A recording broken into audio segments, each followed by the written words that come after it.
Welcome to your NFL Week 9 reaction, review, and recap. What's going on, football fans? It's Mitch here, fresh after watching Sunday Night Football. The Minnesota Vikings defeat the Colts at home 21-13 in an ugly football game. But a desperate Vikings team coming off back-to-back losses get the job done at home, and they're able to come through. This defense able to rise up and defeat the great Joe Flacco and make Joe Flacco look pedestrian, look human. The Vikings take it 21-13, man. They are now in a good position once again for a wild card spot, potentially. I believe they now move ahead of the Packers in their division race as well, still trail the Lions. Meanwhile, the Colts drop a big game in their race towards the AFC wild card picture. They are now 4-5 on the season and begin a journey against a few really good teams in the next couple of weeks. So the Colts not looking so great.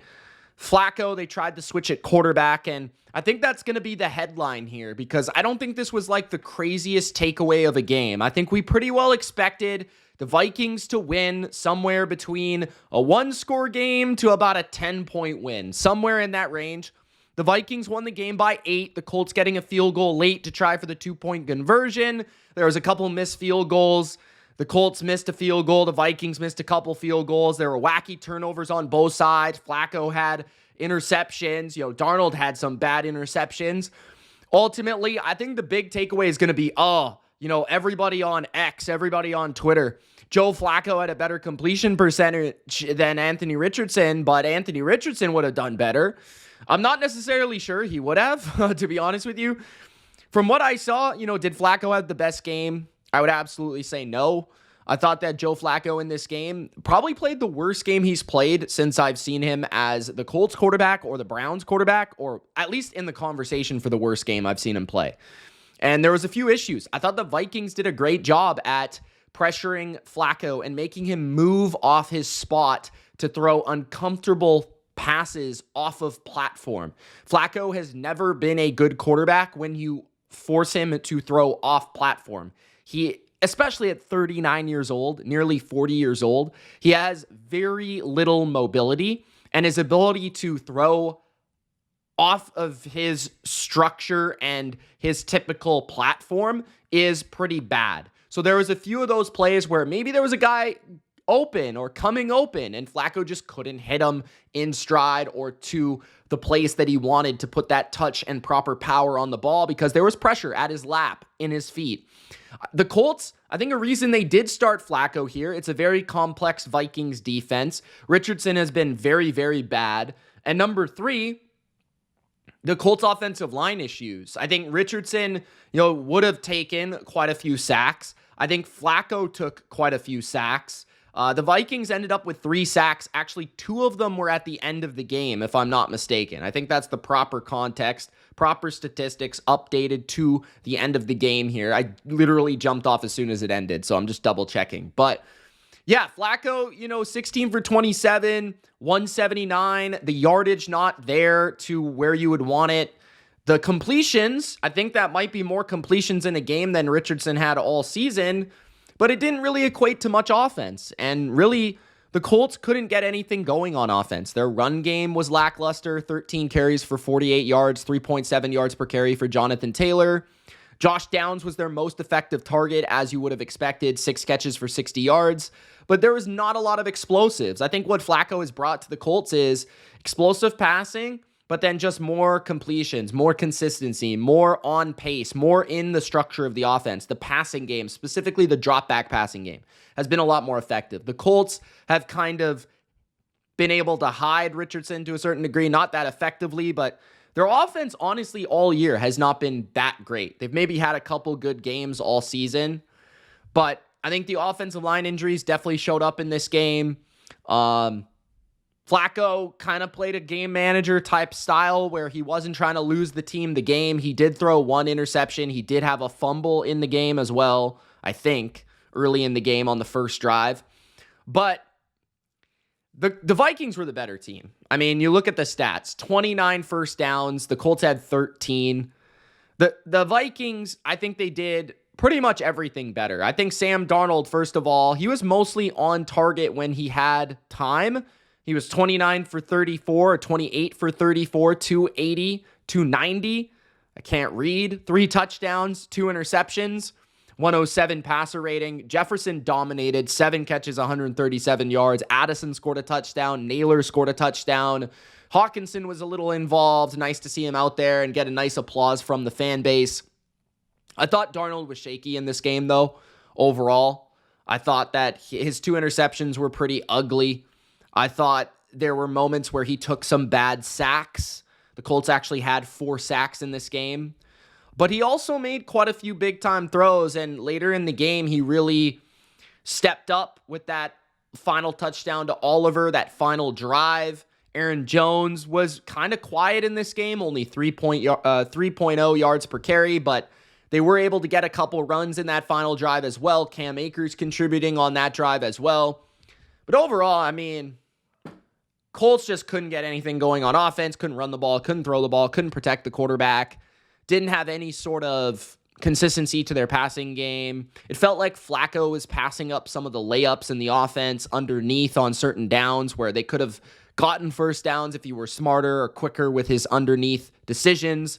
It felt like he was trying to force the big play a little bit too often, kind of like Richardson, honestly.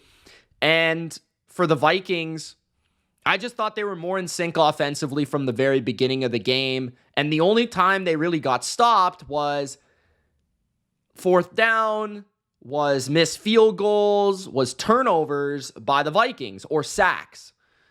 Whenever they were able to stay ahead, in terms of their offense, have early down success, they were able to move the ball against this Colts defense. They had 415 total yards. They had nearly 300 passing yards. They had 130 rushing yards. That's exactly what you want, right? They only punted twice. They had as many interceptions as they did punts. So there's not a lot of penalties in this game, which was nice to see. I think most of them came on the Colts when it came to holding and things like that, and some of them were near the end of the game. The possession was also clearly in favor of the Vikings, 36 minutes of possession to 23. So this was a game that, the Vikings, they only won by 8. The score, it could have been closer on the scoreboard, to be honest with you, given some of the mistakes the Colts made between Flacco, the kicker, and other things. But they did score a defensive touchdown off a fumble, a sack fumble on Sam Darnold. Darnold did throw multiple interceptions. Darnold did take some bad sacks. They did miss some field goals. So ultimately, at the end of the day, I would say the Vikings deserved to win this game. They should have won this game. And you could argue that this was their best game from a defensive standpoint for sure since, week 6, week 5. It's been a while since they've played this well on defense. And I thought their defense, they got back to stopping the run, which was paramount against the Jonathan Taylor Colts.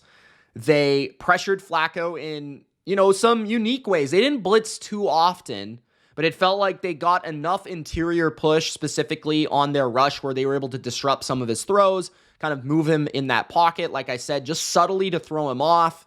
And their coverage, I thought, was extremely good. I thought, especially down the field, they kept a cap on the deep passing game of the Colts, which is so big to their offense. And Flacco was looking to hit big plays down the field, weren't really there. And I thought they actually got Flacco a couple times in terms of their coverage rotation, their safety rotations. I thought Gilmore had a really strong game. Harrison Smith had a really strong game. Andrew Van Ginkel kept popping up. I thought their front seven, overall did a good job. I would say the Colts, I think the Vikings are just a better team. They had longer to prepare. They needed to bounce back. They came through with the win. And I thought, Jefferson is he's a beast. This offense, Cam Robinson, his first start, I thought the O-line for the Vikings was still a little shaky, but Sam Darnold was able to only have 6 incompletions, keep the offense on task. There was a lot of swing passes, a lot of quick throws and screens from Darnold as well. Quite a bit of play action mixed in there as well for some of the touchdowns.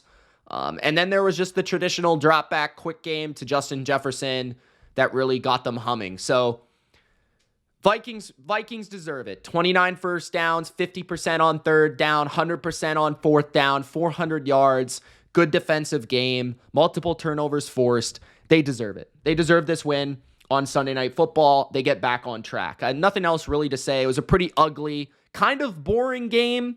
It was more comedy than anything else. Wow! Matthew Stafford delivers with the dagger in overtime. The Rams win over the Seahawks 26-20 in overtime, one of multiple overtime games in week number 9. Wow. This is my immediate reaction to week number 9. I'm going to record a little bit here, and you guys will see that I'll come back after Sunday Night Football because this overtime went until 8 p.m. Eastern. I'm going to record as long as I can until... Wow. Okay. The Rams win 26-20, and I win my bets, baby. Let's go. Rams are now 4-4. The Seahawks are 4-5. The Rams, trailing at halftime, are able to outperform Seattle in the second half and win. And they put up 24 points in the second half. 24 or 23 points in the second half because they didn't kick the extra point in overtime. And the Seahawks only get a touchdown, actually a game-tying touchdown that pushes the game into overtime. But man, this was a wild, wacky, insane football game between these two teams. In my opinion, two teams that looked pretty bad. I'm not going to lie. Like, these two football teams did not look the part of playoff teams, NFC West champions. But if you're a fan of the Rams and Seahawks, especially if you're a Rams fan, you have to be excited about that game. I mean, that was just a lot of excitement, especially if you're a Rams fan, because there was a lot more promising from the Rams, in my opinion, than from Seattle. I think there was a lot more disappointment from Seattle. So let's begin with the Seahawks. First of all, the offensive line continues to struggle. They're awful.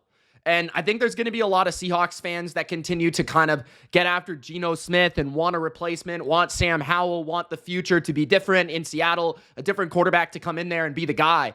But for me, there's a couple problems with the Seahawks. First of all, their offensive line is awful. 7 sacks on Geno Smith, and very few of them were really Geno Smith's fault.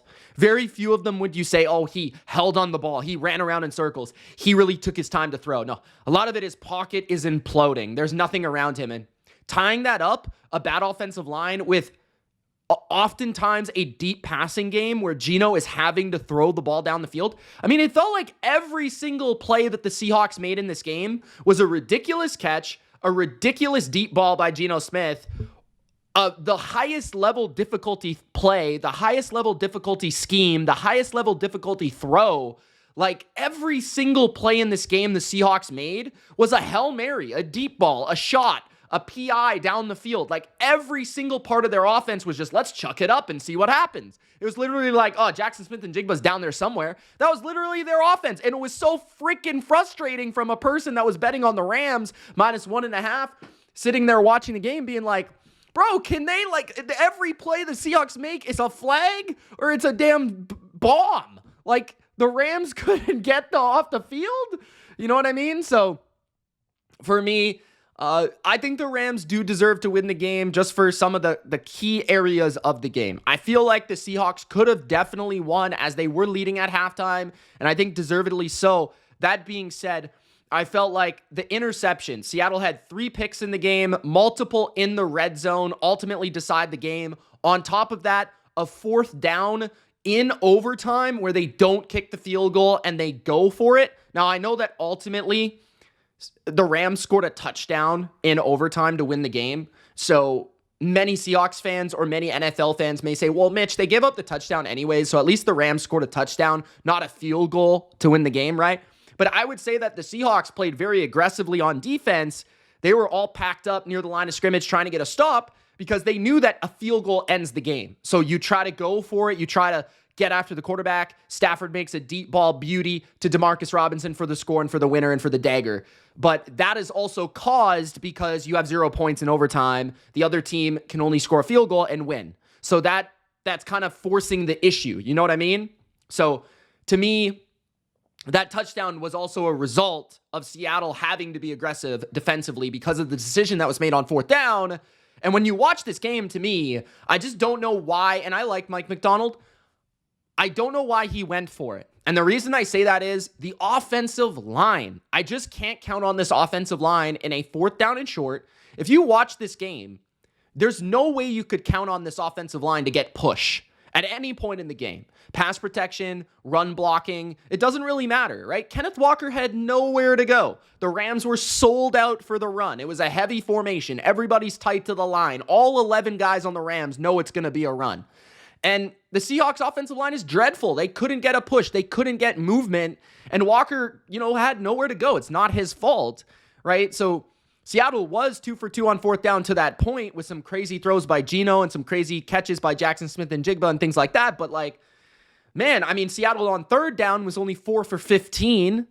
The Rams on third down, 3 for 13. That's the type of offense you want to actually have to force to drive the field and have to score a touchdown to win the game, right? Because the Rams may play it a little bit differently if they're already down a field goal as well. So, I think the Rams at the end of the day, they made the clutch plays at the right time. The fourth down stop, the interceptions in the red zone. Shout out to the kid from the U, Kitchens with the 2 picks, the rookie. Sorry for banging my mic. 3 interceptions on the day for Geno Smith. 1 interception for Matthew Stafford. Both teams had 8 and 7 punts each. The time of possession was actually dead even, 32 minutes apiece. Rams had 2 more first downs. In terms of standout performances, I thought Kyron Williams was actually very quiet in this game from my expectations. Seattle did a great job stopping the run in this game. I think Ernest Jones and trading for him was a huge difference maker. I think their defensive tackles, we saw more Roy Robertson Harris in this game, which proved to be a big deal. But I think Seattle's defense actually played a lot better in this game. Puka Nacua got ejected in the first half at the late second quarter for punching somebody. One of a couple pretty weak ejections on the day, I will say. Stafford had his great moments of, just clutch. Stafford, ice in his veins. Stafford, 298 yards, 2 touchdowns, and a pick. 44 attempts, 25 completions. He made some big time throws on that last final overtime series. The one to Ty Johnson, Ty Johnson had a good game when he got his opportunity. Great job by Ty Johnson to attack that football, get underneath the defender, catch that ball. I thought Demarcus Robinson, the long touchdown, a couple other plays Demarcus Robinson made. He had a really good game. I think he had 2 touchdowns in the game. He continues to be such a huge factor for them. Cooper Kupp, I thought actually looked kind of washed, kind of slow. He made a few catches here and there. His stat line probably doesn't look awful. I don't know it off the top of my head, but I felt like he looked slow. He wasn't really making a lot of plays downfield. A lot of his catches came underneath. The Seahawks actually had more yards and more rushing yards in this game, but a lot of their offense came by explosives, rather through Kenneth Walker, Jackson Smith and Jigba. No DK Metcalf. They did have a long touchdown before the first half to Tyler Lockett, a 30-yard touchdown.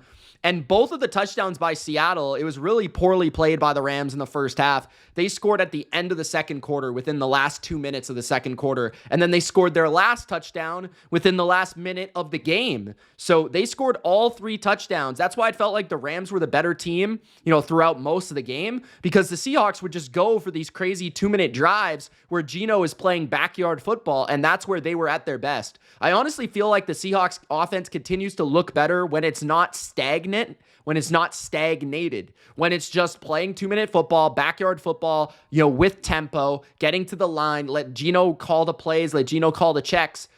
It is very, very obvious that the Seahawks struggle when the other team is giving them different looks, giving them different coverages, different blitz packages. I thought the Rams front 7 was one of the stars of the game.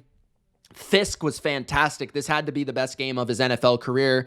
The rookie in the second round, I think they picked him. He was unbelievable. I thought Jared Verse had a very good game in this one. Everybody up front for the Rams was really, really good when they needed to be. They forced some of the interceptions, pressures for interceptions. They forced the fourth down stop. They had 7 sacks in this game. Big time performance by the Rams defense in terms of their front 7 overall. And Stafford and the offense do enough in the end to get the win. Some big-time play-action shots down the field. And yeah, I mean, just a wacky game. There were a lot of penalties, it felt like, in this game too. There was 12 on Seattle for 92 yards and 8 for 83 yards on the Rams. That's 20 penalties in this game, far too many. Some of them tic-tac calls, some of them exploiting this game into being big gains. A lot of pass interference, it felt like. A lot of illegal contacts. A lot of these quarterbacks just chucking the ball to nobody and then there being a flag. It's kind of frustrating to watch at times. But the Rams take it in an exciting game in Seattle. Seattle continues to struggle at home. Seattle is looking very much like a fraud. I felt like the Rams also looked a little exposed in this game, just without an explosive Puka Nacua. They just clearly were not the same offense throughout most of the game. Their run game was handled pretty well by Seattle, and it felt like their secondary just did not make a lot of plays in this game. If the Rams did not get pressure, they were not making plays down the field. And oftentimes, Seattle would actually make them jump off sides, and their corners would just give up. Like, it was very odd. So, yeah, both these teams looked pretty mid, in my opinion, but that made for a really, really fun game in Seattle. 26-20, the Seahawks take it. Okay, where do I want to go after this? I want to talk about another extremely wacky game, the Eagles and the Jags, which I paid attention to in the corner of my eye because it was so dominant for the Eagles in the first half. I kind of paid less attention to it early on because it felt like the Eagles were just going to soar to a victory, and I was kind of more focused on Packers-Lions, the Rams and the Seahawks, the Bears and the Cardinals even. But this game actually ended up being really, really interesting at the end. Philly deserved to win, and they almost on the surface looked like they thoroughly dominated the game. But somehow, the game ended up being 28-23 for the Eagles, and Jacksonville actually got inside Eagle territory and had a chance to, like, win the game. They were only trailing by 5, and they had, like, a minute or so left, and Lawrence threw an interception to Nakobe Dean, I think in the end zone, actually, now that I recall it. It was a wheel route by one of their running backs. I can't recall if it was ETN or Tank Bigsby, and Lawrence threw it up, and Nakobe Dean made a great interception. But Lawrence, you know, what I would say about him, good enough to cover, not good enough to pull this one out, especially in a game where his defense gave him a lot of opportunity to win this game.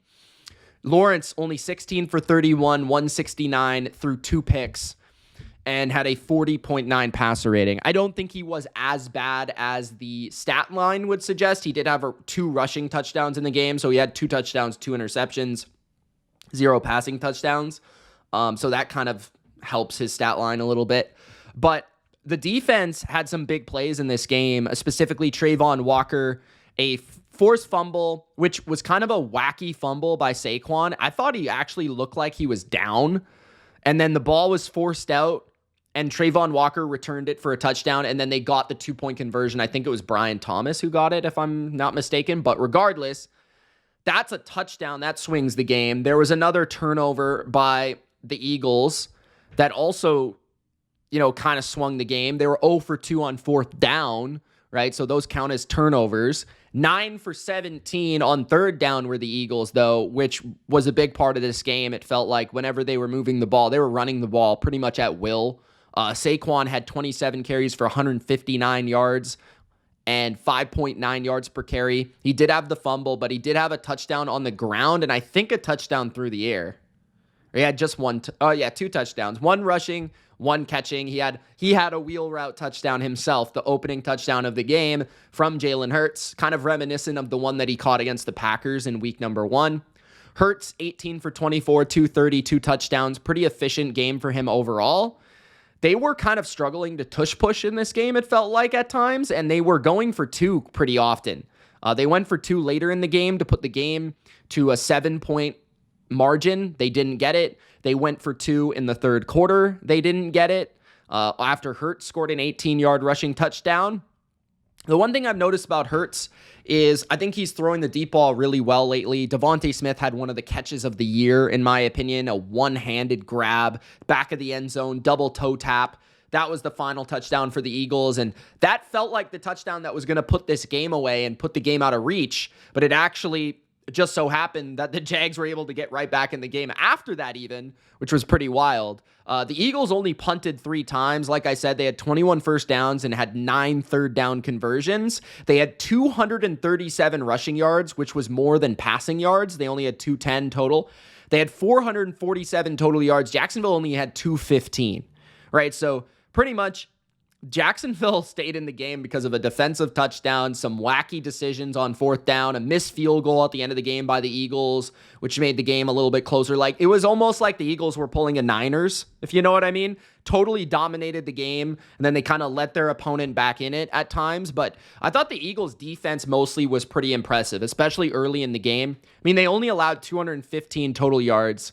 They did have 2 sacks. They did force 2 picks, right? They were 7 out of 10 for the Eagles' defense, 3 out of 10 for Jacksonville's offense on third down.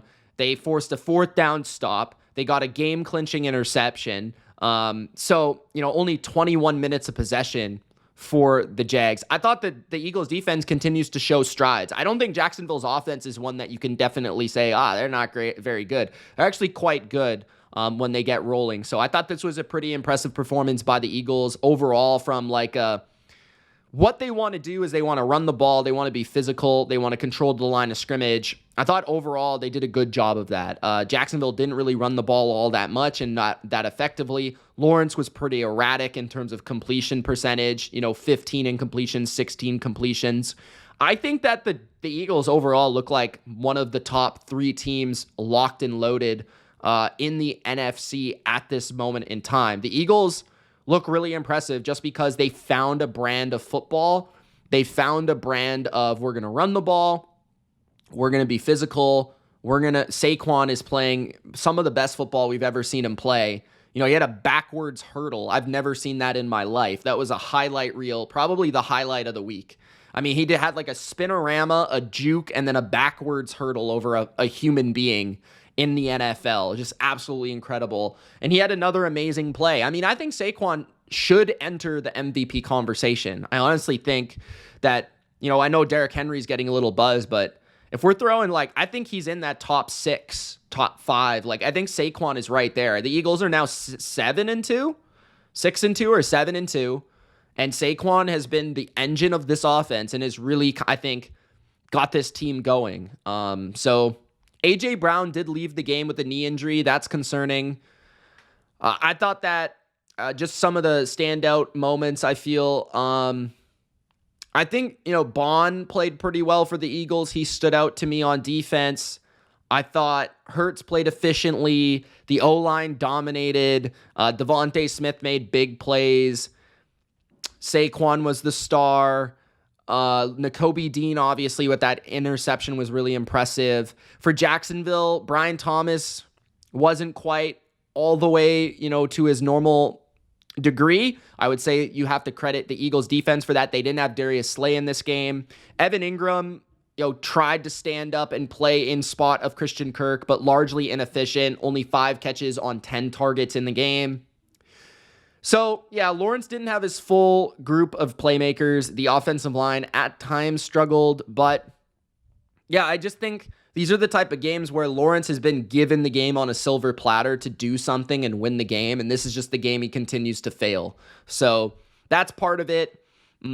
Hurts continues to put up good stats. I think his stats are better than his overall play, but I think he's playing a lot more like what the Eagles are looking for from him. So yeah, and his rushing seems to be a little bit back. I mean, he last year, late last year and early this year, he wasn't running for 18-yard touchdowns. So that's good to see from him as well. So the Eagles take it 28-23 in a game that became more dramatic at the end to a game-winning drive potential in a game that shouldn't have gone to that place. You know what I mean? So Eagles pull it off and they don't pull a 49er. Next up, the Cardinals versus the Bears. The Cardinals beat the Bears down 29-9. And there's a couple of headlines in this game. First of all, I thought from Arizona's winning perspective, their run game dominated. They thoroughly dominated what is supposedly a good defense in Chicago, supposedly a defense and a team that plays with physicality and toughness. They came to Arizona, a team that's a dome team, supposed to be soft. And the Cardinals ran all over them and did whatever they wanted on the ground, especially during the second and third quarters of the game. James Conner had 107 yards on 18 carries. DeMarcado ran for a 50-yard touchdown, and I think he had, I know Benson had another touchdown. So in total, two running backs that are not named James Conner had touchdowns. James Conner had 100 yards himself. And Trey McBride also had, a couple nice catches and showed off some physicality on some runs. Kyler Murray, relatively quiet. This was a run-heavy script, but he was efficient. He didn't make any mistakes. 13 for 20, 154. That is part of the storyline for me, is the Cardinals were just able to run the ball pretty much at will. They had 213 rushing yards, which is almost as many yards as the Bears had in total. Meanwhile, the Bears, Caleb was awful again. There's a lot of defenders out there in the media. There's a lot of Bears fans that will tell you he's playing well for some reason. He is not. He is not very good. He's actually playing, and I saw a tweet from Ron Stewart, who runs a great fantasy channel out there. I don't even know if he knows who I am. Maybe he does. I think he follows me on Twitter, but he's a good guy. And he said, Caleb is closer to Bo Nix than Drake May, which is 100% accurate. Caleb, statistically, 22 for 41, 217, a 68 passer rating. There's so many issues with his game, and his flaws at the college level show up here in this game. He holds on the ball way too long. He doesn't know what he's looking at, over 50% of the time. He's just scattered. He tries to play backyard football way too frequently.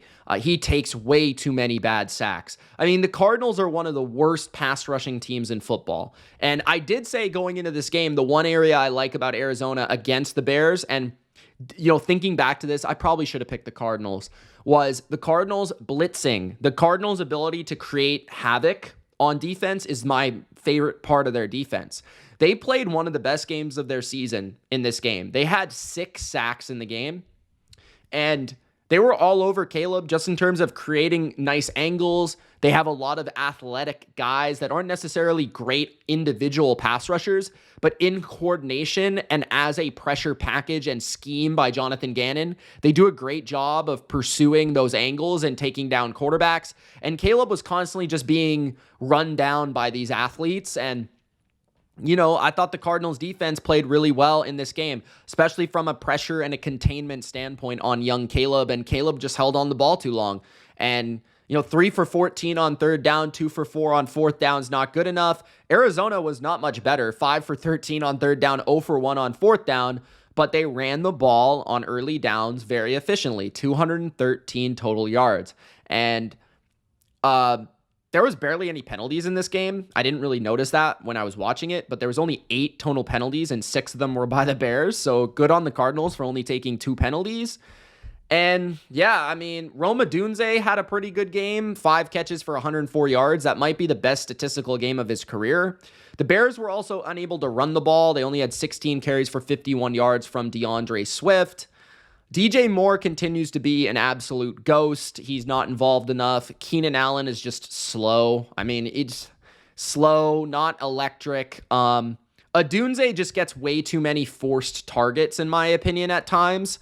Now, in this game, he was a little bit better, but it felt like he's always being targeted in one-on-one contested catches. And so when you live and die by that, it's not exactly my favorite way to go. And Keenan Allen, that's the same way as well.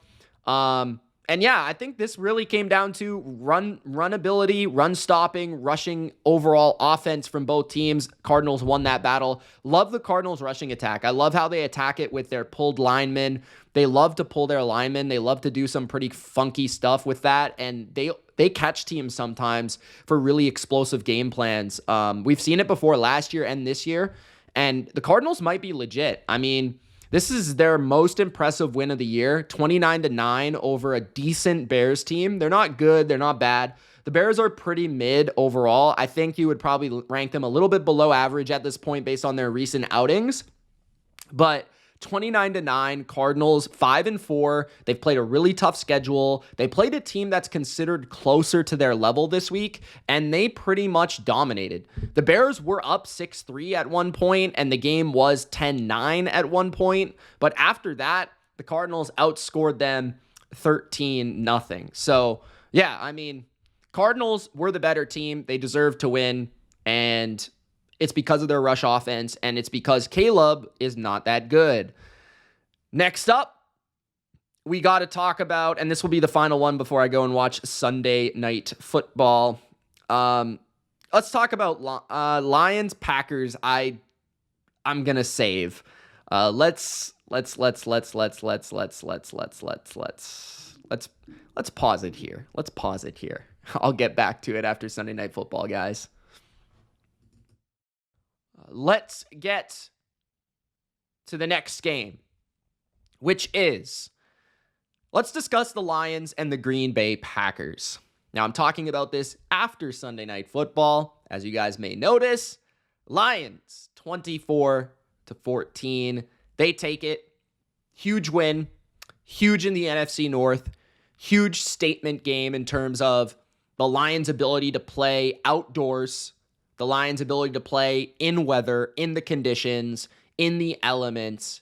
Because if there was a question about the Lions being a legit contender at this point, I mean, they've been a legit contender for like a year and a half at this point. So if there was a concern about Detroit, I think you could argue it was probably Jared Goff playing outdoors and the Lions playing in this type of game, because they play so many indoors games, so many dome games, so many dome teams. They play in a dome. And I never really had this concern from Detroit as a team perspective, because they are considered the best running team in football. They typically have a good run defense, although today it wasn't the best. And Goff is smart with the ball, even if his hands are small and he isn't exactly at his best level in these type of elements. But luckily, they also played an extremely sloppy Green Bay Packer team in this game. So they take it 24-14. I have multiple takeaways here. First of all, I thought the Lions just outclassed the Packers. I thought they looked better as a team on really both sides of the football. I thought they looked more buttoned up, more mature, more just better right now. I thought the Packers were very sloppy. They had a few critical mistakes in this game, including Jordan Love's pick six right before halftime, which was a backbreaker in this game. I mean, if you really think about it, the game is 24-14 final. 7 points come off a pick six. Now, I would say that the Lions could have scored probably near the end of the game pretty easily if they wanted to, but they decided not to. I think the Lions deserve to win this game 100%. They were the better team, 100%. No complaints, ifs, ends, or buts. I picked the Lions to win. I did pick the Packers in my picks with the 3.5.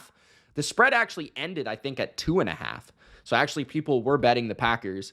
But I think that might have changed based on the weather. I may have had to, I'm not sure what take I would have had before the game if I knew it was going to be rainy, because I never really talked about that in my preview on Wednesday. I don't think we really knew it was going to be this type of game where it was very rainy. It kind of reminded me of a Patriots classic fall game with Tom Brady. And it was nice to have Tom Brady on the call for this game just because of his unique perspective of playing in the elements. I thought he did a good job handling these quarterbacks in terms of just his talk about the quarterbacks handling the game, being game managers, kind of not trying to ruin the game, make a critical mistake, because in these games, it's about being quick with your decisions, accurate with the football, not trying to put the ball in harm's way, having really good, just security with the football. That includes snapping the ball. That includes handoffs, right? That's screens, right? And just from, my perspective as a Pats fan, I think the Patriots always it was almost an automatic win whenever New England played at home against a team any team in the league. It could have been any team, honestly. And it would rain, snow, like the Patriots were just so much better in those games during their dynasty than everyone else. A large part was because of Tom. He was like a cheat code, especially in the snow. But they were so buttoned up on these things like snapping the ball. You would almost never see them fumble a snap. You would almost never see them fumble the ball. And the other teams that would play them would slip on their routes. They would fumble a punt, muff a punt. They would fumble a snap. And that would give the Patriots an extra possession. I thought the Lions did a much better job in that regard. I don't necessarily would say they weren't perfect, but when you go through a game in the rain and you say, okay, you don't get sacked one time, you don't throw a pick, you don't lose a fumble, that's as close to perfect as you can get, right? Could they have been a little bit better on third down? 4 for 12, sure. They were very good on fourth down, 2 for 2. Could they have been a little bit better in the passing game today? maybe a little bit more explosive. They only had 145 yards on 18 completions. Yeah, maybe. There's small things, nitpicks. I thought their second half offense was pretty conservative, and they didn't really try to go out of their way with doing too much there. I mean, they only scored one touchdown in the second half, but their defense came through in the second half. Their defense, I think, really benefits from this weather. And the reason I like the Lions in this weather, probably outside of Goff, because I still have my concerns of just about his hand size and his ability to throw the ball down the field. He didn't throw the ball down the field very much. There was a couple throws to Amon-Ra, a couple of crossers that he hit early in the game, which were nice. But he largely just tried to protect the ball, and I thought he played well in that manner. And on the other side, Love, and I'm kind of all over the place just thinking about what was going on. Love was awful in this game. We'll talk about that. But, so where was I? From the standpoint of their defense. So why I like the Lions in this type of game compared to the Packers. So you think about the two teams. The Lions are more old school. They're more run heavy. They're definitely more just downhill, brutalize your opponent, just power football. And there's a difference between being a good run team and being a power run team. It's a different style of running, right? The Lions are a power running team and they're a good running team. But the Packers are more, they're a little bit more power this year, but they're still zone oriented, a little bit more finesse still. I think they brought more power to their game with Josh Jacobs. And Jacobs was probably the best part of the Packers offense in this game. He had 13 carries for 95 yards, 7.3 yards per carry against the Lions is pretty impressive. But I would say the Lions they're going to go downhill. Pretty much their entire offense all day was their offensive line just getting push. Just, simple, effective running. Gibbs, Montgomery, both had good games in this one. But I thought the star of the show was the Lions offensive line, right? Gibbs had 5.9 yards per carry. I think Montgomery had about 50 to 60 yards. Gibbs had about 65 yards. So, both these guys were able to run hard. But going back to the Lions, power football on offense, power running on offense. They have a couple, screens every once in a while, a couple play actions that they'll hit every once in a while. But their defense also plays a lot of man. And New England used to play a lot of man. And man is great in the rain because the windows are tighter. So chances for completions are harder, right? It's harder to have a high completion against man. They give up more explosives, but in the rain, it's hard to throw the ball down the field. Teams don't want to throw the ball down the field. So when you play man coverage, it tightens the windows. You're in the rain. So therefore, it almost restricts what you give up, if that makes sense. So it's physical man coverage. You body the receivers. You bump them off their routes. You mix up the timing. You're tight in your coverage, and you force tight windows. And with a guy like Love, especially, his accuracy is erratic, even in good weather. In the rain, there's chance for slippery football, drops, especially when a catch is contested. It's much harder to catch the ball. There's chances for a lack of timing given the slippery field. If you botch a snap, that's going to throw off the timing. So there's a lot of things with, I think, man coverage with the style that the Lions play that really favors them in this game. I think the Packers and the Lions, it's funny because the Packers are the outdoor weather team and the Lions are the indoor dome team. The Lions are built more like what the Packers should be built like, and the Packers are kind of built like what you would think the Lions would be built like. Like the Packers are much more based on explosives. They're much more based on speed. They're much more based on offense and defense. Right? Perimeter playmakers. Do they have talent on offensive line and defensive line? Yes, they do. Do they have good schemes, especially their offensive line? Yes. But I just feel like when you think about the Packers and their offense at their best, they're 20-yard crosser, right? 15-yard screen, 10-yard outside run, another crosser. It's just all big plays. And that's why Love, I think, thrives in this offense. And when you watch Love, a lot of the times it's not super high completion percentage. It's not super, every play is a completion. Every play is keeping the offense on task. It's a lot of incomplete, 15 yards. Throw for 5, 25 yards, incomplete. 17 yards. Like it's a lot of gashing gains. And when you play in the rain, that's not the style that you need. Oftentimes, again, going back to New England, like they would go to heavy run game. They would get LeGarrette Blount in there, James Devlin in there, like just brutalize teams, like I formation, or they'd have Tom just throw a ton of quick passes, screen passes, and that, I think the Lions had a much better preparation for this game from their coaching standpoint. From Ben Johnson's play calling to Dan Campbell's probably point of emphasis in this game. They also got a big play on defense. Kirby Joseph, who just continues to make big plays, an interception for a touchdown. That was just a horrible play by Jordan Love. I want to give Kirby Joseph his credit. There's no doubt he made a great play there. But Jordan Love, man, he was horrible in this game, and that was by far his worst play. He just threw the ball up in a situation you can't throw the ball up. And I was actually critical of Goff before that drive, because Goff, they got to the red zone, the Lions, before that, and they ended up kicking a field goal because Goff threw an incomplete pass, and he threw it at the feet of his running back. In a lot of situations, I think that play would have been great for Goff. It was just get the ball out quick.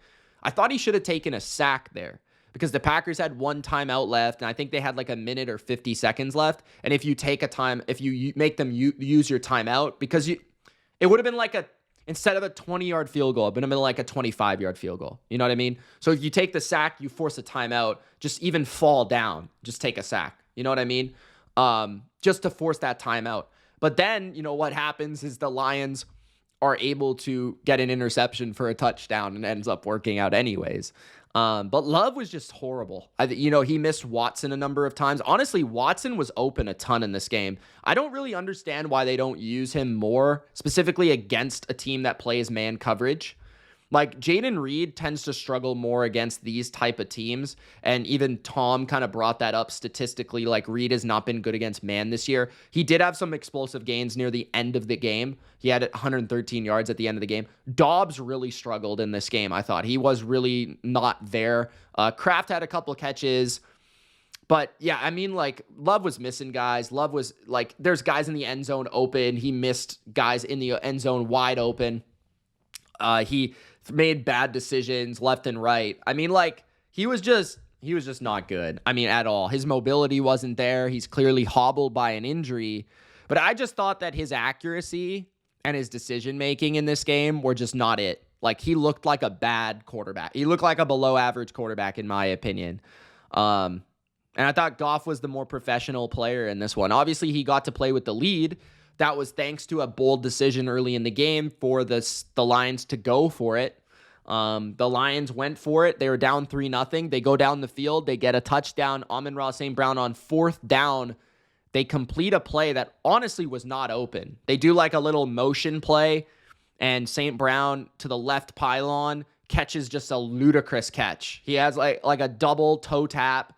Moss of the cornerback that was never open. It was a great throw by Goff to put it in the perfect spot, and somehow St. Brown caught it. There was a couple catches like that in this game where Goff was a little fortunate for his receiver to catch it, but you got to be a little bit lucky to be good, and St. Brown is just freaking lucky and good. So, unbelievable catch. And yeah, I thought, but again, going back to what won the Lions this game, professional quarterback play, no mistakes. Love made mistakes. Love made bad throws. Love was way less. He was so inaccurate.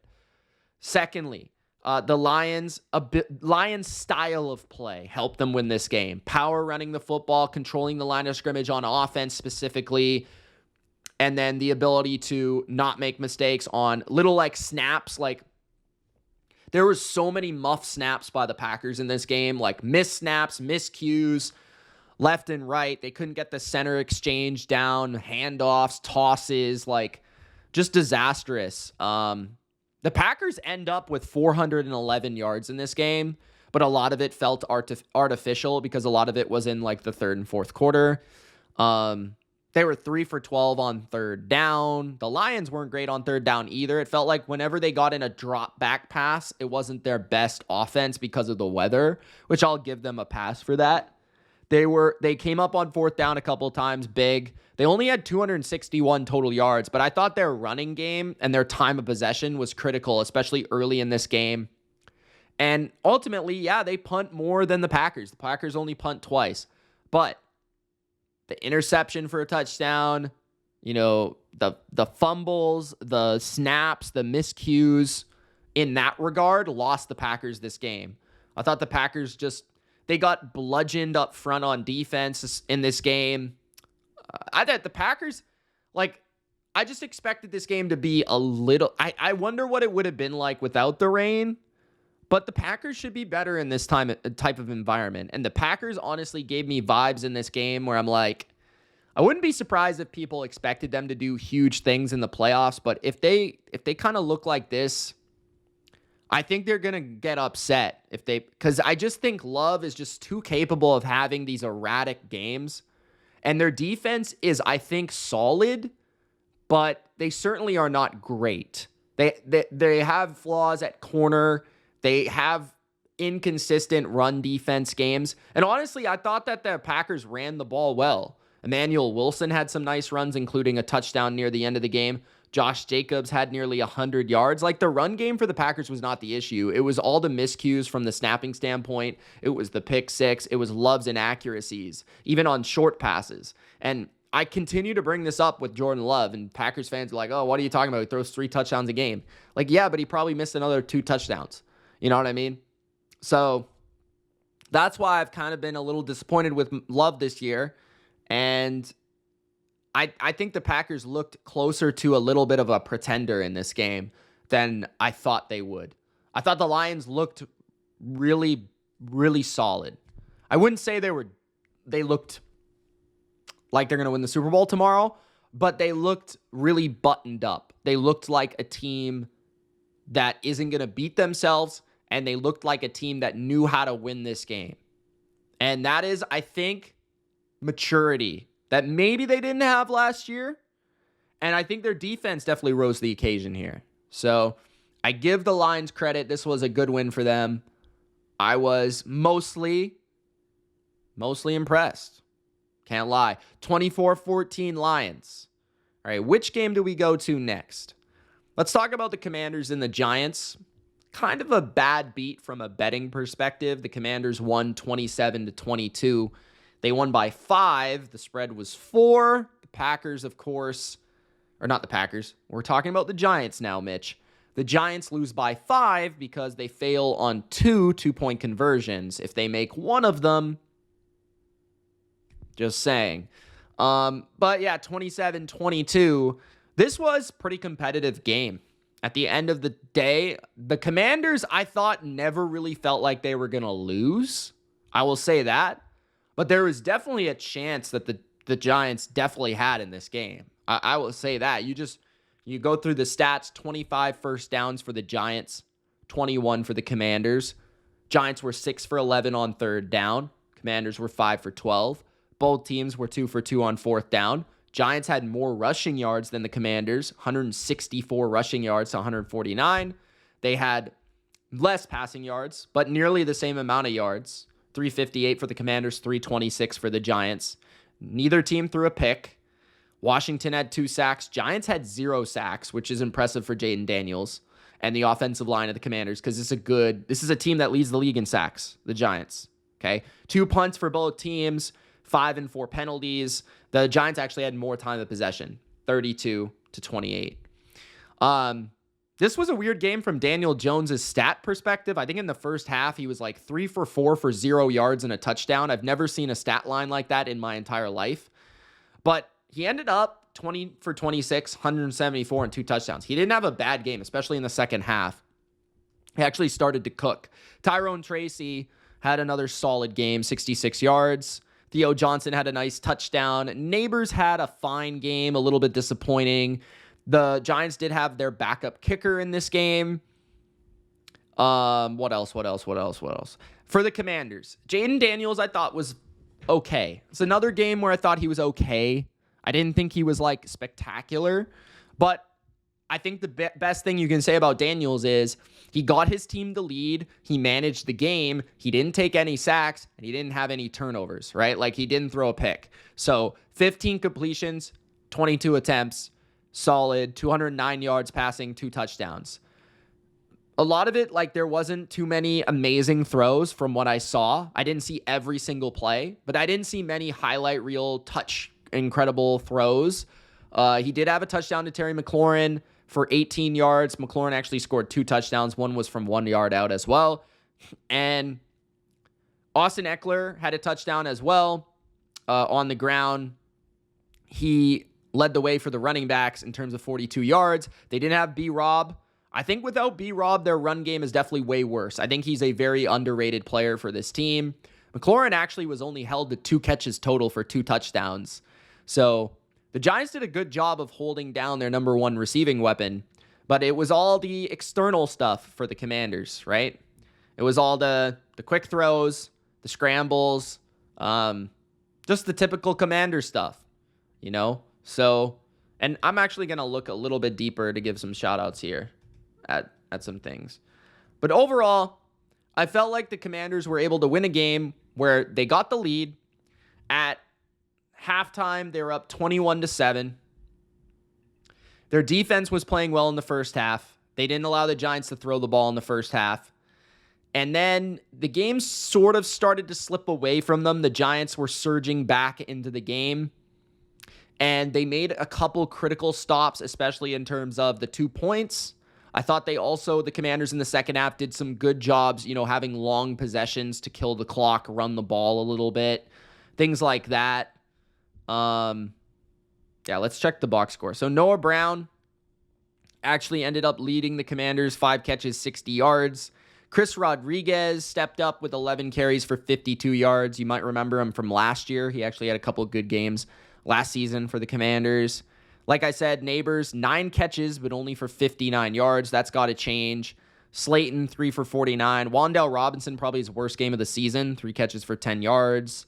Zacchaeus had 2 for 48. So, again, not a ton of explosive plays in terms of Jaden Daniels, but it wasn't really needed in this game. He didn't take a sack. He didn't throw a pick. The Commanders, they win another game. They're 7-2 somehow. The Giants are 2-7, which they don't feel as bad as a 2-7 team. But the Commanders, I'm intrigued. I'm intrigued for the next couple of weeks. Let's see who they play next week. They play the Steelers at home. That will be a good game. It's a little bit of a litmus test. Then in week 11, they have a huge game against the Eagles in Philadelphia. That's going to be the real game that they're looking forward to. So, these next 2 weeks, we're going to see Jaden Daniels take on a really good Steeler defense and a really good Eagles defense. So I'm looking forward to those 2 games as well. Chargers and the Browns, I didn't see much of this game. 27-10 for the Chargers. My main takeaways here are that Justin Herbert is definitely back. He had a good game. 18 for 27, 282, 2 touchdowns. Jameis is also back. He threw 3 picks. 26 for 46, 235, 1 touchdown, 3 picks. He did have a couple scrambles in the game, but he had a great pregame speech. It wasn't good enough for Jameis this time. The Chargers pretty well dominated this game.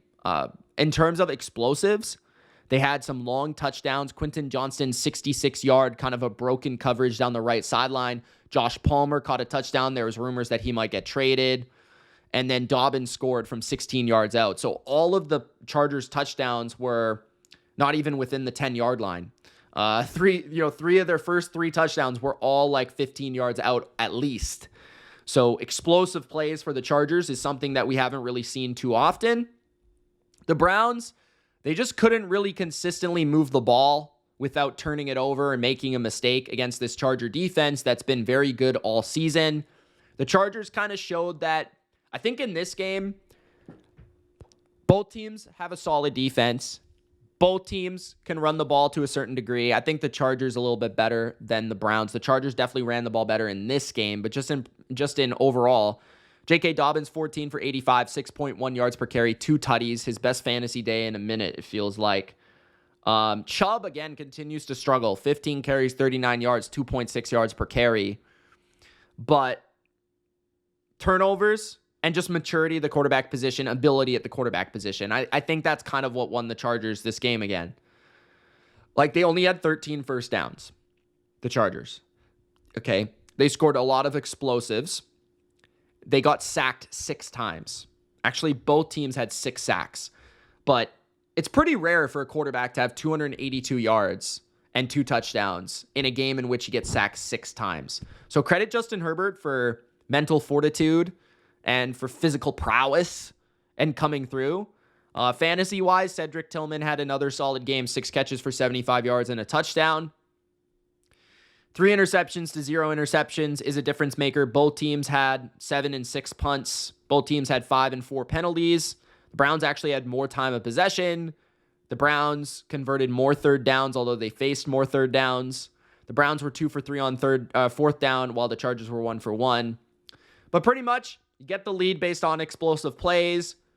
You don't turn it over, and that's how you get the lead. And you're playing Jameis. He's going to force the ball, and that's the way it goes. So Chargers, I just think overall takeaway is that's a legit win for them in Cleveland. This Cleveland team just beat the Ravens. They win handily, 27-10 on the scoreboard. Maybe statistically it looked a little closer than that, but the Chargers, they come through with a win. And this is just a team that they don't beat themselves. They have balance on offense. Their defense is darn good. They can get pressure on your quarterback. They can stop the run. They have a great quarterback. Chargers are a good freaking team. So give them credit. They're definitely moving up in terms of my power rankings. They look like a playoff team, 100%. Browns, they're more entertaining with Jameis, but this was a rough spot. Next up, we've got the Dallas Cowboys and the Atlanta Falcons. This one I watched more than the previous game. This was a little bit of a weird game, I would say. I thought the Falcons, the game was pretty close overall. It was like 14-10 at halftime, I think. And I thought that the Cowboys did some good things in this game. I thought their defense actually played better than the score would suggest. Like, they allowed 27 points. But I thought their defense played better than the score. That's just my opinion. I thought they just made some plays. I thought the run game for Dallas was as good as I've seen it all year. But I just thought their passing game got like almost 0 explosive plays. Dak Prescott did finish the game 18 for 24. It's pretty good completion-wise, but only 133 yards on 18 completions. I don't know what the average is there, but that's not good. And he had a touchdown. He got hurt. He actually hurt his hamstring. Cooper Rush came in, and he pretty much had identical stats. So they just couldn't get explosives. Like, a lot of throws to Dowdle, dump-offs to Ferguson. Just quick throws, and it wasn't really effective. Felt like every time CeeDee Lamb caught the ball, he was like in tight quarters with the Falcons defenders. They struggled on third down, 3 for 13. They were awful on fourth down, 1 for 5 on fourth down. They faked a punt at a critical juncture in the game. I think it was early second half. And I still think the game was 14-10, and they faked a punt, and it gave the Falcons good field position for a touchdown, which Ray McLeod capitalized on for 11-yard score. So that was stupid. The Cowboys did have 6 more first downs, 23-17. They did have more yards, 378 to 310. Like I said, their run game was good. Dowdle had 6.3 yards per carry. No interceptions for either team. The Cowboys did have 9 penalties in the game, and the Cowboys only punted 3 times. But I thought Cousins was, again, Cousins again was good. 19 for 24, 222, 3 touchdowns. A little bit more explosive than Dak for sure. Very efficient. And their offense just much better. I thought there were some plays that he lost Drake London in this game, so he was focusing on Darnell Mooney a lot. I want to say Darnell Mooney got spammed. Okay, 9 targets. That sounds about right. Felt like more, to be honest. 88 yards, 1 touchdown. Bijan had 86 yards on the ground. It wasn't a super day for Bijan Robinson. I thought the Cowboys actually did a solid job against the run overall. But he had a lot of plays where Cowboys were getting like good penetration, potential stops, and he made a lot of guys miss. A lot of like nice, like marginal runs that you wouldn't really see in the box score, where it's like it looks like a 2-yard loss, but he got 3 yards, you know what I mean? Bijan does a really good job at that overall. Aubrey, of course, did connect with a 57-yard field goal as usual, so shout out to Aubrey for doing his thing. But the Cowboys, honestly, another takeaway from this game is I think the Cowboys look like a team that it's going to be too little too late. It's probably the main thing I took away from this game. Too little too late. They feel like a team that they need their Micah Parsons. They need their DeMarcus Lawrence out there. They feel a little limited offensively. Their receiving core is extremely limited. They don't have any weapons out there. Jalen Tolbert, 6.3 yards per catch. Nothing special. He did have a touchdown, right? They don't have a number 2, number 3 receiver, period. They don't. Their tight end is just not that explosive. Their running game is not that good. It's kind of tough to be Dak right now. Dak is expected to elevate these players around him, but the system is nothing special either. The offensive line, I thought, played a little bit better in this game, but the Falcons did have a couple sacks early in the game, which were pretty big. 3 sacks total. But the Cowboys defense, again, I thought they were put in some tough spots. I thought they rose up. I thought Zimmer did a good job. No Bland, no Parsons, no Lawrence. Feels like if the Cowboys can get those guys back on defense, they'll be a little bit better, which I think will help their offense. But the Falcons deserve this win. Cousins was the better quarterback. Their passing game was more explosive. Darnell Mooney played really well. Bijan was solid. The defense made their plays on 3rd and 4th down. And they didn't make the critical, stupid punt fake. So this is one I actually want to go back and watch. But Cowboys, coaching, 4th down inefficiency, 3rd down inefficiency, penalties. I guess you couldn't really kill them for turnovers, but Falcons 27-21. The Bills and the Dolphins. I watched pretty much this entire game. I had money on this game. Bills came through, of course. Josh Allen and the Bills win it 30-27. They're now 7-2, and the Dolphins are 2-6. This was a kitchen sink game for the Dolphins, and it felt that way from the beginning. And this is why I think the game was closer than a lot of people would have thought, because the Bills were 6-point favorites before the game started. They could have covered this game at some point, but they just failed to. That being said, they still come up with the win, and an incredible moment for Bass with a 61-yard Buffalo Bill field goal, which is the longest in that stadium, I think, ever. The longest by a Bills kicker. Obviously, we know what has happened to the Bills in terms of kicking. Miss against the Chiefs. For Bass has been pretty rough this year. He's had a bad season. For him to make that kick was a pretty special moment in the locker room for that team. But the story of the game, I thought, was this was Miami's best game of the season offensively, and it still didn't do enough to win. It still wasn't enough to win. It still wasn't enough to beat Josh Allen, despite the refs getting in the way of a couple Josh Allen touchdowns, Coleman dropping a pass that results in an interception that could have been another touchdown. So the Bills definitely deserve to win. At the end of the day, there was a flag, I think, for a high hit at the end of the game. That was it was the right call, but it's just one of those plays where I'm like, I hate 2024 football. It's so soft. I hate to watch it. I hate to see it. I don't want to see it. I don't want games decided on these hits to the head that are accidental. It's just very annoying. But man, there was offense. If you like offense in this game, fucking 1st down, 2nd down, excuse my French, efficiency was through the roof. I mean, these teams, Bills only faced 10 3rd downs, and they were 50% on 3rd down. Miami only faced 8 3rd downs. That's extremely, extremely good early down offense by both these teams. McDaniel had his best game of the season from a play calling standpoint. A lot of good screens, quick throws, and running the football was very efficient in this game for Miami. This was the best game plan McDaniel has had against Buffalo in a long time. They were both 1-for-1 on 4th down. Miami ran the ball better than the Bills, which was something a little bit unexpected. 149 rushing yards for the Dolphins. Devon Achane specifically had a strong game. He had 12 carries for 63 yards and a touchdown. I think he also contributed quite a bit as a receiver, with quick outlet passes as well. He scored a touchdown on one of them, 14 yards out, the first touchdown for the Dolphins of the game.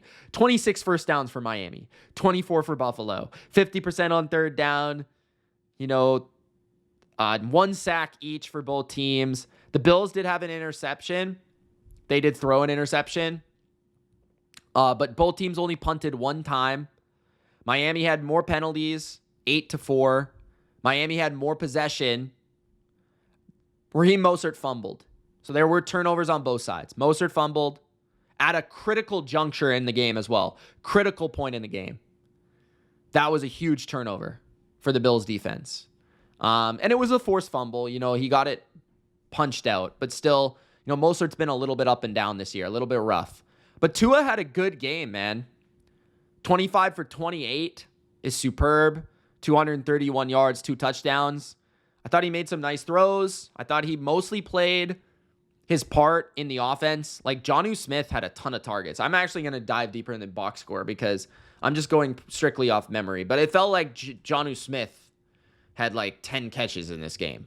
Maybe I'm crazy, but that's what it felt like. Josh Allen had some superhuman touchdowns and superhuman plays. The touchdown that he threw to Morris was unbelievable. He was like scrambling around. He was getting sacked and he like threw the ball off his like falling down for a touchdown. It was unbelievable. It was like Drake May. He had 2 touchdowns rushing that were called back by holdings that were kind of bullshit. But Josh did have another MVP-like performance. 25 for 39, 3 tutties through the air, 235 yards passing. But again, just every time he needed to make a throw, he made a throw. Every time he needed to scramble, he made a scramble. It was kind of like how Mahomes has played this year, except with stats. You know what I mean? Like, he made the throws, he made the plays, but he actually did have some stats to show for it. Like, every third down in the fourth quarter, Allen came through. He set up Bass in the end for the field goal. He had that game-tying touchdown or game-leading touchdown to put them ahead 27-20 to Morris. And then the Dolphins go down and they respond with Jalen Waddle scoring a touchdown. So, yeah, it felt like Josh was really in this game, really just on it again. Another good game by him. In terms of I'm checking the box score right now. Okay, so Jonnu had 5 catches on 6 targets. Okay, felt like he had 15.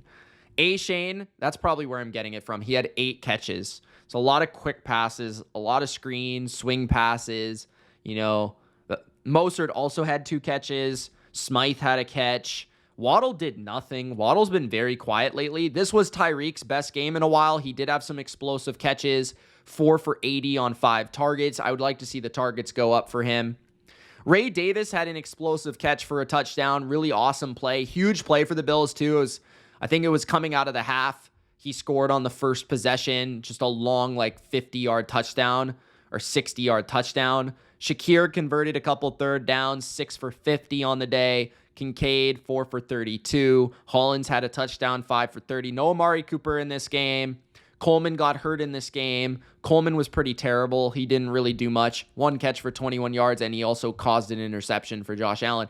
And Josh didn't really run too much. He did have the runs that were called back for touchdowns, but he actually only ended with 2 carries for 7 yards. Cook only got to 44 yards, 4.4 yards per carry. Ty Johnson had 7.7 yards per carry on 3 carries, and Ray Davis had 5.0. So they ran the ball decently efficiently, but they decided to throw the ball quite a bit in this game, probably because they were trailing a lot in this game.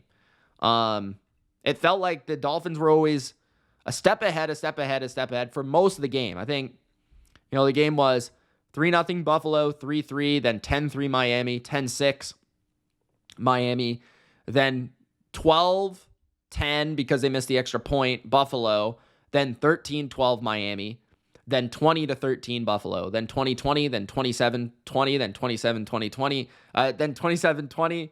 No, I'm stupid. 27-20, 27-27, 30-27. So, yeah, it was a back-and-forth game, really good game, really entertaining.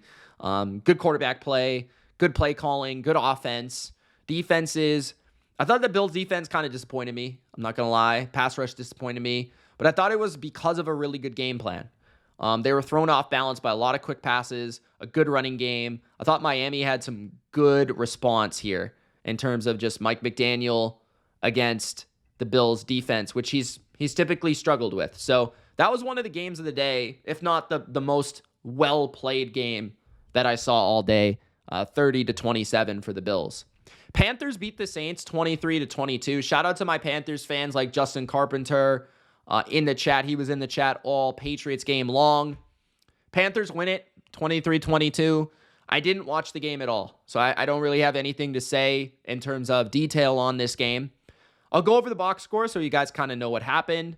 Alvin Kamara, 29 carries, 155 yards. Hubbard, 15 for 72. Miles Sanders also had a good game too.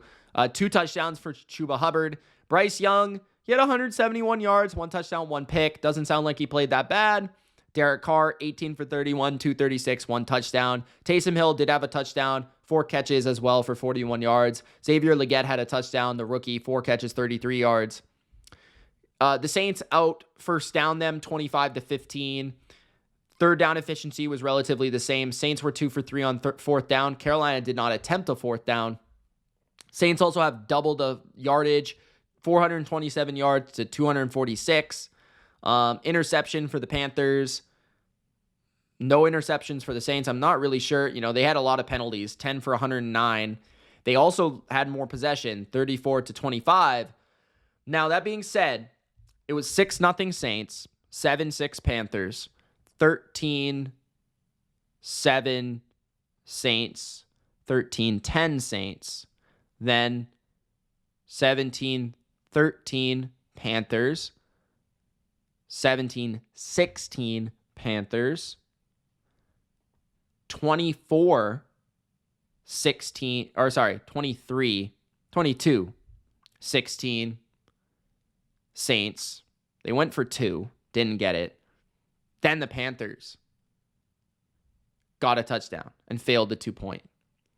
So actually, from the sounds of the box score, again, I didn't really watch this game.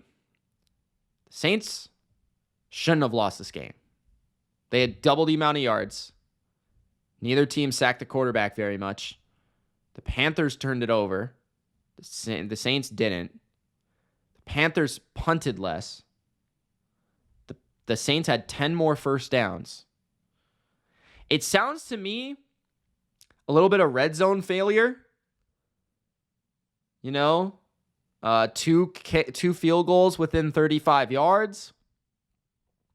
Bad defense by the Saints again. Overall, not terrible, but bad run defense, which at times didn't allow them to control the game. It's kind of what I see. And penalties, 10 for 109. So I guess the Panthers, that also says, because that's hidden yardage, right? If you add 109 penalty yards onto the Panthers' yards, that's 350. So that makes more sense. It's a lot of penalties for the Saints. Panthers win somehow, 23-22. Saints are terrible. Fire Dennis Allen. He's a piece of garbage. He sucks. He stinks. He's awful. Okay? Awful.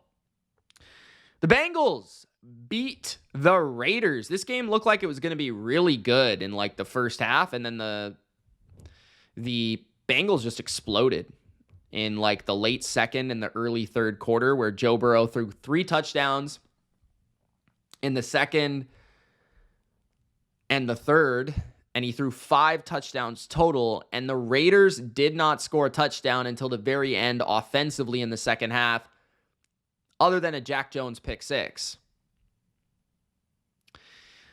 5 touchdowns for Joe Burrow, 27 for 39, 251, 1 interception, pick 6. Desmond Ridder actually got some action in this game for the Raiders, 11 for 16, 74, and a touchdown at the end. Minshew had a solid first half, but a terrible start to the third. This game, Raiders I thought early in the game, moved the ball pretty well on the Bengals. They got a couple, field goal attempt. They got a field goal attempt late in the second quarter. They got a rushing touchdown. It felt like they didn't get a fourth down. They would move the ball to like the 50, 45-yard line a couple times, and they would get stopped, and they would punt. Brock Bowers still had his stats. Jacoby Myers still had his stats, 8 for 105. But I think story of the game here is Bengals offense, explosive. Bengals offense, efficient. Jamar Chase had a quiet game. But Mike Gesicki, 2 touchdowns, 1 47-yard touchdown. The tight ends were involved. Eric All Jr., who I think is injured now. Drew Sample had a touchdown. Yossi Voss had a touchdown. Everybody but Chase went off in this game. Chase Brown, the other Chase, also had 140 yards rushing, I think. 120 yards rushing on 27 carries. He carried the rock, all right, especially in that second half. Bengals had 26 first downs, 8 for 15 on third, which again, Bengals have one of the best offenses in the league. Like, even in games they've lost, they've been putting up mad first downs, long drives, possession, like a lot of third downs. They've been dominant on offense most of the year. Their defense has been putrid. But in this game, you could say their run defense was better. Only 60 rushing yards allowed. Only 157 passing yards allowed. They actually had 5 sacks in the game against the Raiders, which is something that doesn't usually happen. Trey Hendrickson, I think, leads the league in sacks now. Penalties were rather even. Bengals only punted 3 times. They had 35 minutes of possession. Bengals just had a Bengal game offensively. They just moved the ball down the field, possessed the ball, long drives, and Raiders just couldn't keep up. That is just basically the game. Like, I don't know what else to say. There actually wasn't a lot of garbage. Like, the Raiders kind of scored at the end, I guess, to make it close. Like, they had a pick 6, kind of makes the game look a little bit closer. They scored at the very end, but this was pretty much a Joe Burrow masterclass. Pretty much. Gardner Minshew, 10 for 17, 124 yards. This is the Bengals team I want to see. And they proved me wrong because I thought the Raiders would keep this one close. But the Bengals ran the ball better. The Bengals stopped the run better, right? Madison led the team in rushing with 36 yards. They sacked the quarterback 5 times.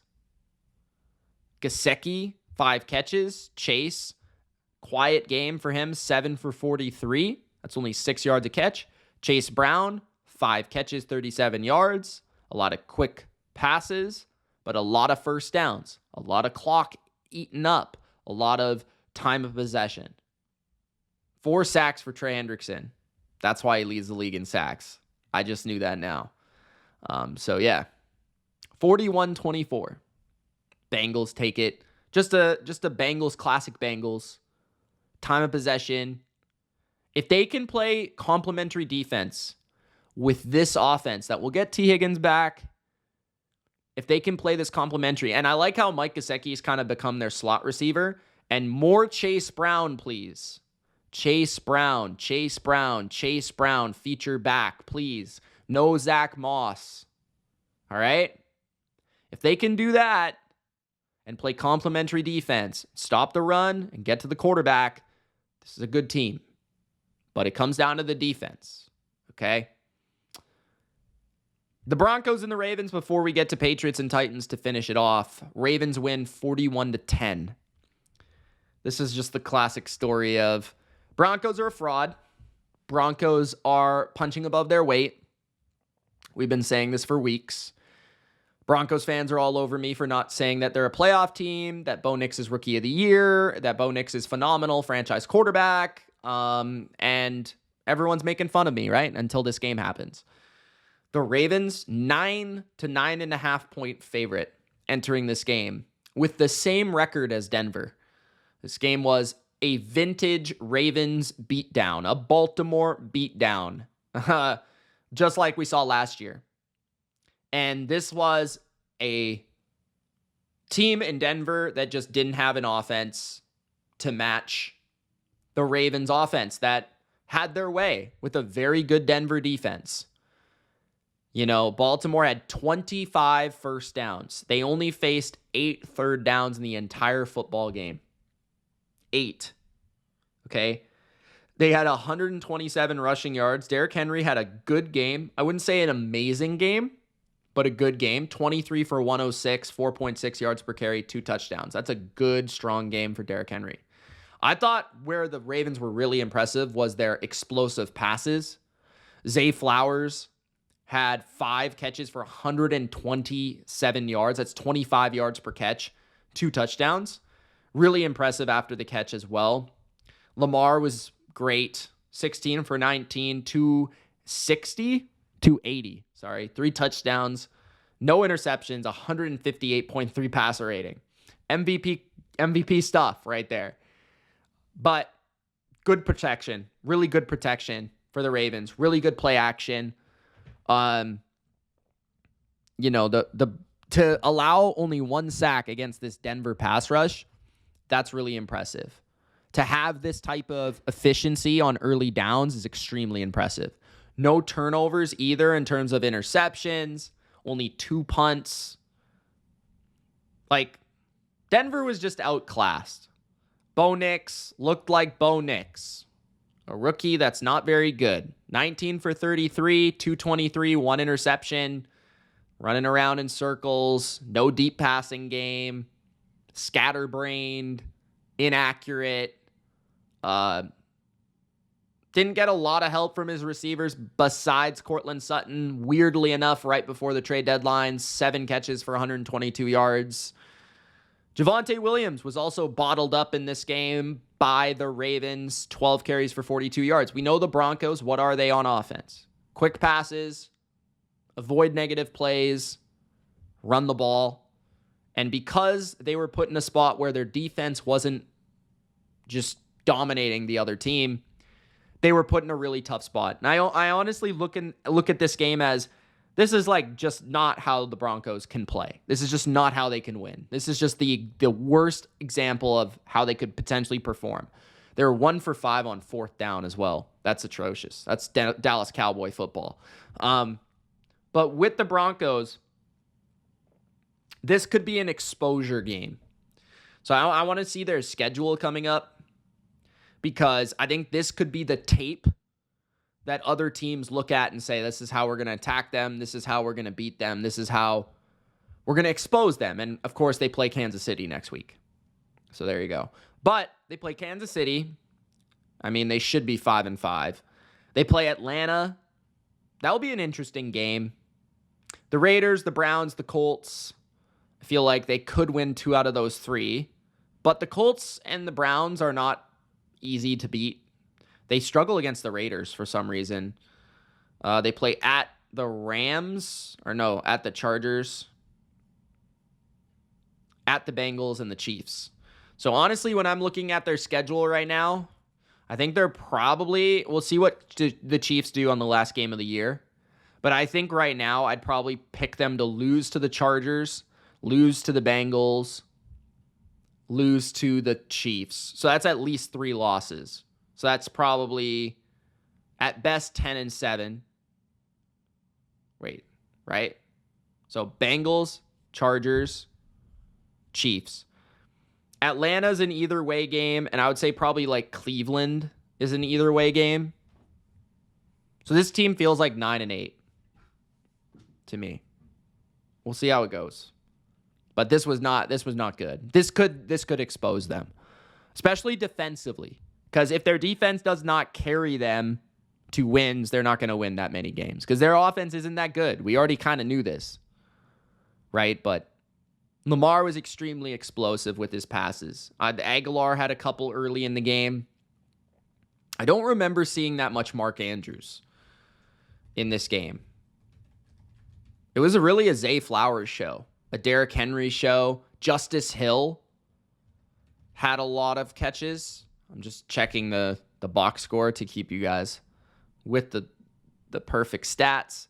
Justice Hill, like a lot of swing passes, screens, wheel routes, then some crossers to Zay. Hill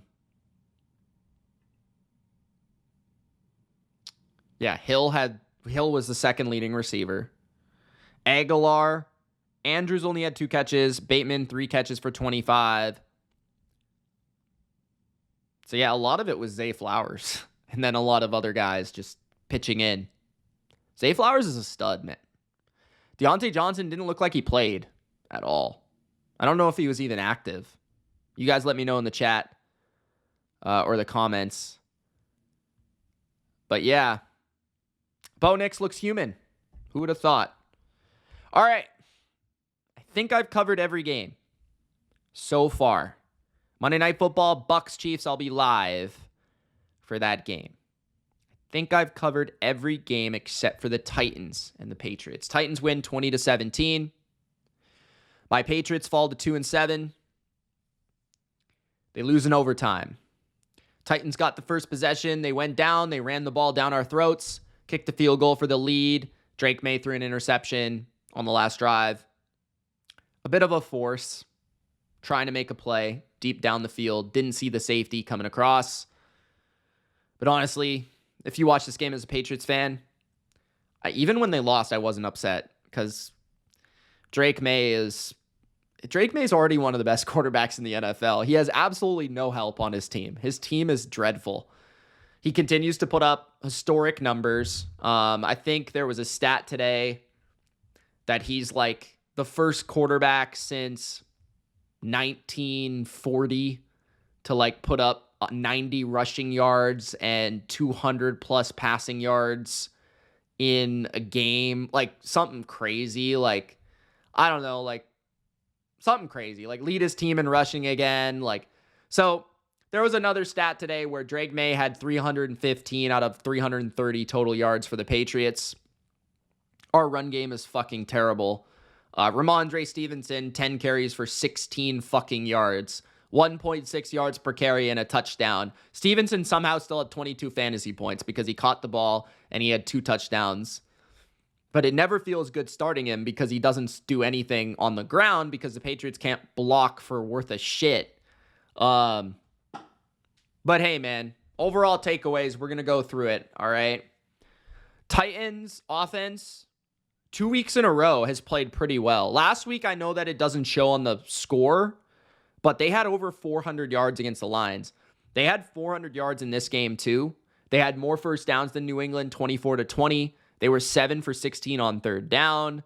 There were some key third down conversions by Rudolph, rather running or throwing. Calvin Ridley had some really nice catches here, 2 back-to-back weeks. Nick Westbrook and Keeney had some really nice plays, and he was killing the Patriots in this game. He had a touchdown, really nice route in the back of the end zone against Jonathan Jones. He had 50 yards and a touchdown on 5 catches. Tony Pollard owned us. 28 carries, 128 yards, 4.6 yards per carry, and he also caught the ball for about 30 yards. The Titans were the better team. I thought most of it had to do with the Titans just have a way better defense than the Patriots. The Titans have legitimately the number 1 defense in the NFL in yards allowed. They're number 1 in the NFL. And it's crazy that they're only 2-7,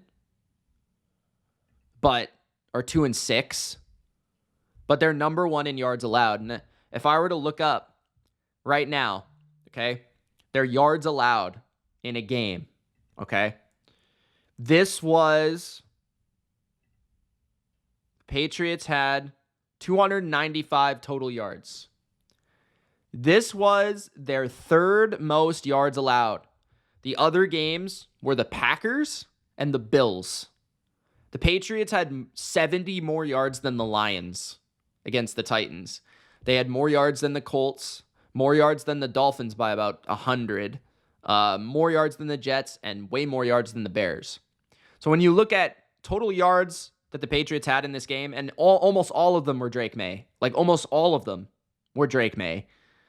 The Patriots put up more yards than every team this year against the Titans, except for the Packers and the Bills. 2 elite offenses. And also, They had more passing yards than anyone except for Josh Allen. So Drake May had more passing yards against the Titans than any quarterback not named Josh Allen. You look at the passing yards that the Titans have given up this year. 64 against Caleb Williams. 164 against Aaron Rodgers. 190 against Malik Willis. 78 against the Miami Dolphins. 189 against the Colts. 315 to Josh Allen. And then 60 yards to Jared Goff. Drake May had 200 yards, I think. 206 yards in the game. 29 completions. And I would probably guarantee that's the most completions. And at one point, I think he only had like 3 incompletions in the game at one point. He did have 2 interceptions. Obviously, the last one, which it is what it is. The first one, I can't really remember for some reason. I think it was, okay, so the first one, I think he was hit while he was throwing.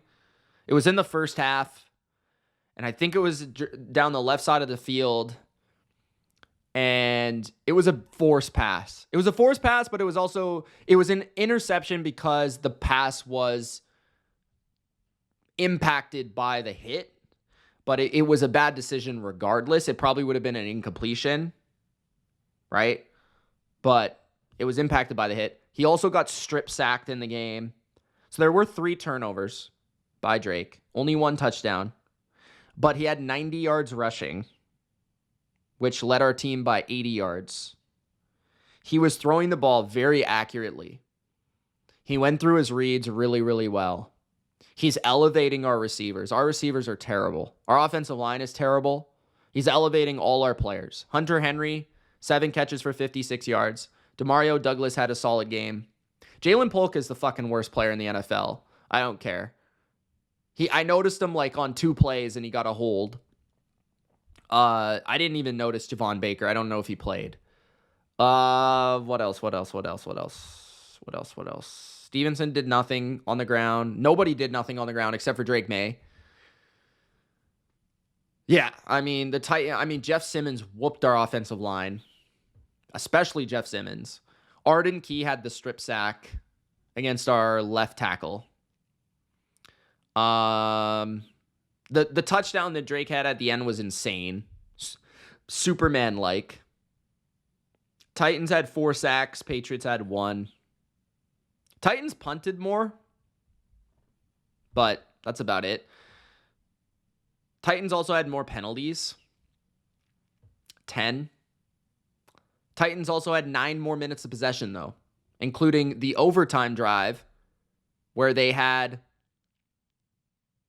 a 8-minute drive in overtime to set up a field goal. And also the Patriots had no timeouts when they got the ball back in overtime with 2:34 left. So Drake had to kind of force the ball down the field. He scored against the number 1 defense in yards allowed with 2 minutes left and no timeouts at the end of regulation. For a rookie, that's extremely impressive. And led our team in rushing again, had 90 yards rushing, was accurate, made tight window throws, made clutch plays, made great scrambles. The turnovers we're going to live with those. He's a rookie. And honestly, the fumble was not his fault. Left tackle got whooped. It was the blind side he couldn't see. I'm not going to say that's his fault. First interception was kind of iffy. It was a bad decision, but it was also impacted by a hit because our offensive line can't block. And then the last interception, I would just say, was a bad throw because he didn't see the guy. And I wish he would have just taken the check down there. But when you're the rookie quarterback and the only way your team can win against one of the worst teams in the league is to throw 41 times, and then you also talk about Alex Van Pelt was fucking terrible in the first half of the game.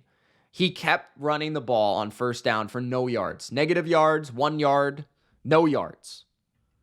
This should have been a pass-heavy script from the very beginning. Titans are a very good run defense. They're one of the best in the NFL. The Patriots can't fucking run the ball. Let Drake May be the source of your offense. Run with the kid because he's your best player. It didn't make sense that we were actually throwing the ball well in the first half, and it didn't make sense that Drake was not doing it more often. Defensively, very disappointing game. Just step backwards. Like, Gerard Mayo's got to go before it's too late. Like, we got to get somebody in here. Because, like, Mayo's defense, like, they couldn't stop the run. We had 10 guys in the box in overtime. We couldn't stop the fucking run. Are you serious? Couldn't stop the run. And then like, Mason Rudolph looked pretty good against us. Like, that's embarrassing. I don't know what to say. So, Patriots lose again. At least we're first in the draft order right now. That's nice. And at least we have a quarterback. I could only imagine what Drake May would look like on some of these teams, bro. Like, I could only imagine what Drake May would look like on the Colts, or what Drake May would look like on the fucking Vikings, or what Drake May would look like on some of these teams, man. Like, what would Drake be doing for the Broncos right now? I know Bo Nix is getting his dick sucked by Bronco Nation, but imagine Drake May on that team. So, yeah. That's it for me. Thank you guys for watching. Gronk spike the like button. We'll see you in the next one. Peace.